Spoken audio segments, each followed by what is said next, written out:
अचानक टिकटों की बारी आई तो नेता कदम पीछे खींचने लगे। कांग्रेस पार्टी ने कुछ सोच समझ के दिमाग लगाया, मैदान में कैप्टन अमरिंदर सिंह को उतारा भी कहां से, सीधे बीजेपी के हैवीवेट कैंडिडेट अरुण जेटली के खिलाफ। और यहां से ये शब्द पंजाब की राजनीति में गेम चेंजर बन के उभरा। पहला सवाल, कैप्टन साहब हमारे साथ मौजूद हैं। साहब आपका स्वागत है। कैप्टन साहब, पहला सवाल ये है, अमृतसर में आपको अरुण जेटली के खिलाफ उतारा गया है। आप बखूबी जानते हैं अरुण जेटली हैवीवेट कैंडिडेट हैं और पूरा अकाली दल उनके पीछे खड़ा हुआ है, तो आप इस चुनाव को कैसे लड़ेंगे? पहली बात तो आप ही समझते हैं इसको हैवीवेट कैंडिडेट, हम तो कुछ नहीं समझते। He is just a candidate. BJP का कोई भी कैंडिडेट हो सकता है, वो कैंडिडेट है। अकाली दल तो उसके साथ चला है क्योंकि जहां उनके खड़े हैं वो बीजेपी के कर रहे हैं और इधर जेटली खड़ा है उसकी अकाली दल कर रहे हैं। There is no heavyweight in it. टक्कर पूरी होगी।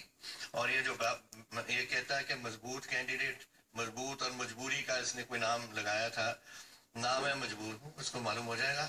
और कितने मजबूत हैं वो 16 मई इनको बता देंगे। वो मैं आपको बता देता हूँ। अरुण जेटली जी ने ये कहा था कि कैप्टन अमरिंदर सिंह जो है मजबूत नेता नहीं है, वो मजबूर नेता है। और उन्हीं के सहयोगी जो प्रकाश सिंह बादल है, उन्होंने कहा कि एक हंटर चलता है दिल्ली से और उस हंटर के सामने सारे बड़े नेता। बात तो मजबूती का तो मिस्टर जेटली को मालूम हो जाएगा कि क्या मजबूती होती है जब डब्बों से इलेक्ट्रॉनिक वोटिंग से निकलेगा सब कुछ। जहां तक मजबूरी की बात है, हमारी पार्टी में मजबूरी नहीं होती। कल मिसेस भट्टल को बुलाया और उन्होंने कह दिया जी मैं नहीं लड़ सकती। उन्होंने कारण अपने बताया, उन्होंने कहा मत लड़ो। वो होती है अगर कहो, उसके बावजूद कह दें कि आप खड़ो, दैट इज मजबूरी है। साहब, अभी आपने कहा आपकी मंशा ये थी कि आप पंजाब की 13 चंडीगढ़ भी बना ले तो 14 हो जाती है, इन सभी सीटों पर पार्टी के लिए प्रचार करना चाहते थे। अब आपको एक तो जहां से उतारा गया है वहां आपके खिलाफ एक मजबूत कैंडिडेट है, कम से कम ब्रांडिंग बहुत बड़ी है। दूसरा, आप यहाँ पर बंध के रह जाएंगे तो आप पूरे पंजाब में किस तरीके से प्रचार करेंगे? और कहीं नहीं बाधा हुआ। मैंने अंबिका जी को प्रॉमिस किया कि मैं जाऊंगा, केपी जी को मैंने प्रॉमिस किया मैं जाऊंगा, पटियाला मैंने जाना है, मैंने फिरोजपुर जाना है, सुनील जी हमारे लड़ रहे हैं वहाँ, यहाँ फतेहगढ़ साहब मैंने जाना है, यहाँ हमारे ये सब ने मुझे टेलीफोन किया और मैंने उनको प्रॉमिस किया हुआ है अपने साधु सिंह जी तरफ से। तो I will go, doesn't matter. लड़ना पड़ता है तो ये बातें थोड़ी करनी भी पड़ेगी। कैप्टन साहब, एक सवाल खड़ा होता है कि आखिरी जो विधानसभा चुनाव हुए उनमें तमाम सर्वे थे, आप भी बहुत, हम आपके साथ यहीं बैठते थे, बड़े आत्मविश्वास से भरे हुए थे, रिजल्ट उलट आए। अब आप लोकसभा चुनाव और विधानसभा चुनाव के बीच में जो एक समय का अंतराल था, उस समय जो कांग्रेस के वर्कर थे बिल्कुल मायूस हो गए थे। अब एक गर्मजोशी देखी जा रही है। पहली बात जो है, जो पिछले इलेक्शन हुआ वो क्यों जो डिफरेंसेस आए, नंबर 1 डिफरेंस ये थे कि 29 ऐसी सीटें थी जो मैंने रेकमेंड नहीं की थी, जो दी गई, और उनमें से तकरीबन 80% हम हार गए वो सीटें, जो 29 ऐसी 80-85%। तो that was one of the reason जिस तरीके से हमने गवर्नमेंट नहीं बना सके। अगर वो सीटें जो मैंने सजेस्ट की थी आ जाती, गवर्नमेंट में आज होते। आपकी सीट बदली गई, मतलब आपको कैंडिडेट बनाया गया अमृतसर से, उसके बाद धड़ाधड़ 3-4 कैंडिडेट, जो मजबूत कैंडिडेट जिनको माना जा रहा है, उनको सुनील जाखड़ को वहां से उतारा गया, अंबिका सोनी का यहाँ लाया गया, रवनीत सिंह बिट्टू को वहां भेजा गया। तो ये रणनीति बनी है, कैसे एकदम स्ट्रेटेजी चेंज हुई? ये कांग्रेस प्रेसिडेंट की एक कमिटीज होती हैं, वो कमिटीज बैठती हैं, वो शॉर्ट लिस्ट होती हैं, then second short list and third short list, final discussions होती हैं, और उसमें फैसला होता है कि who is the best candidate for a seat या बी सीट या सी सीट। आपके पहले सवाल का जवाब है, ये कोई हंटर सिस्टम है क्या? जैसे कोई सोच का सिस्टम है, दलील का सिस्टम है। हंटर सिस्टम तो ये करता है who decides. Mister Sukhbir Badal 13 seat उसके पास है, तू कितना देगा भाई हमें, तू ले ले सीट, फलाना तू की करेगा, तू ले ले seat. That is the Hunter system. हमारे हंटर सिस्टम नहीं होता। दूसरा सवाल ये है कि कई ऐसे बड़े मुद्दे आए कांग्रेस के खेमे में, चाहे तो कांग्रेस अकाली दल को घेर सकती थी। मंत्री का नाम आया जो कि सुखबीर बादल के रिश्तेदार हैं ड्रग नेट में, लेकिन उसके बावजूद कांग्रेस पूरी तरीके से इसको कैश नहीं कर पाई, इस मुद्दे को उठा नहीं पाई। यहां तक कि आपने भी जो है प्रताप बाजवा आपके सहयोगी हैं, उनका कोई बहुत जबरदस्त सहयोग नहीं किया। बाजवा और मेरा डिफरेंस सिर्फ एक था, वो कहता था इसको दो सीबीआई को, मैं कहता हूँ investigation is going on now, late that investigation conclude.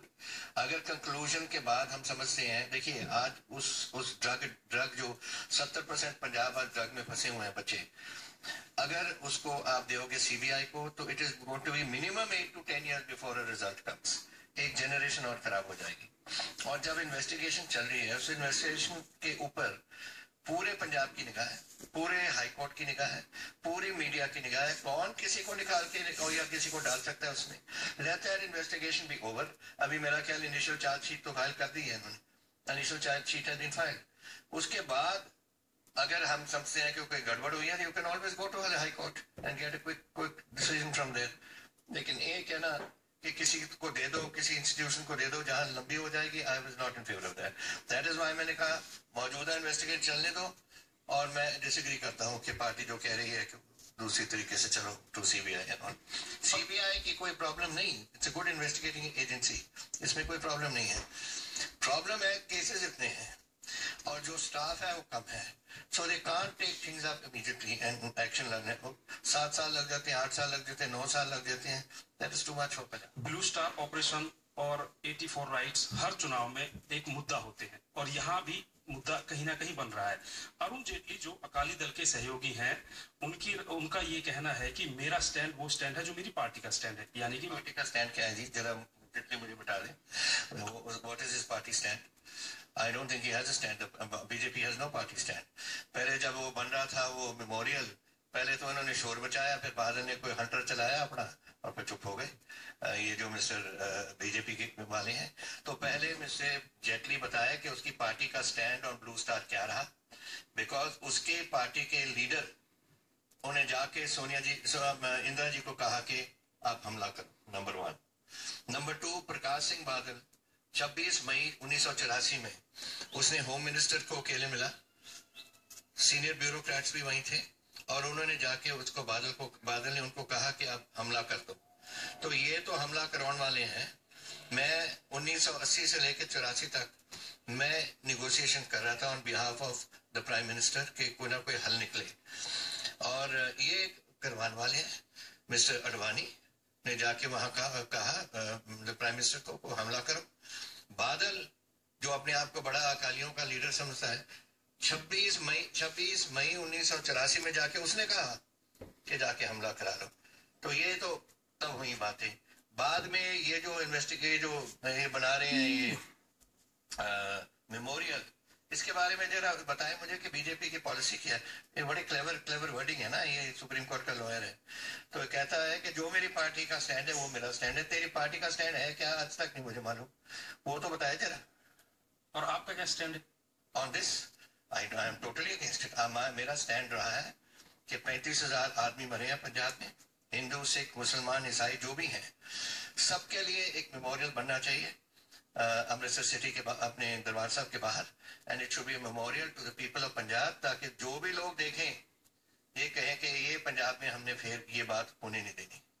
That was my stand. शुक्रिया सर आज तक से बातचीत करने के लिए।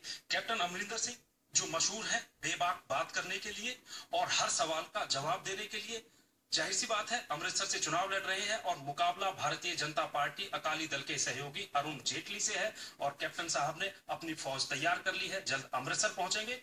कैमरामैन ओम रांटा के साथ सत्येंद्र चौहान, चंडीगढ़, आज तक। इसी के साथ रुकेंगे छोटे से ब्रेक के लिए। ब्रेक के उस पार कुछ और खबरें आप